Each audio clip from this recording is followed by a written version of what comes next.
The Cunning Hen and the Greedy Cat. One quiet afternoon, Mr. Cat was licking his paws, watching from a corner of the yard. He had heard that Mrs. Hen was ill and could not move from her bed. "How lucky I am," he said to himself, licking his muzzle. "A ready-made hen, without having to worry about running around." With silent steps, he crept into the house and found Mrs. Hen lying on the bed, her eyes half closed. She looked weak and helpless.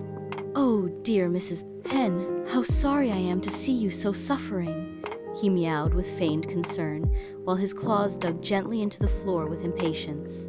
But Mrs. Hen was not fooled. He knew very well what the cunning cat was after, so he put his mind to it and smiled faintly at him. "Oh, dear cat, how kind of you to come to my bedside.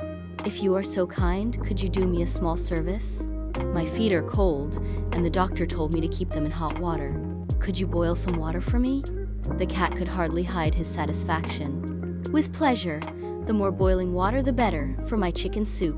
He hurried to the stove and put a kettle of water on the stove. While he waited for it to boil, he rubbed his paws impatiently. "As soon as she falls asleep, I will grab her."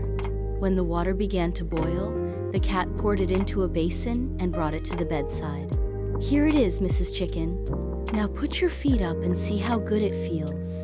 Mrs. Hen blinked sweetly and suddenly spread her wings wide. Boom! A gust of feathers hit him straight in the face, and in the confusion of the moment, the cat slipped and splash! Put his tail straight into the boiling water.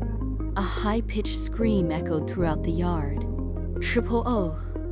With his tail scorched and his eyes bulging out of their sockets, the cat ran out the door and ran away mewling in pain.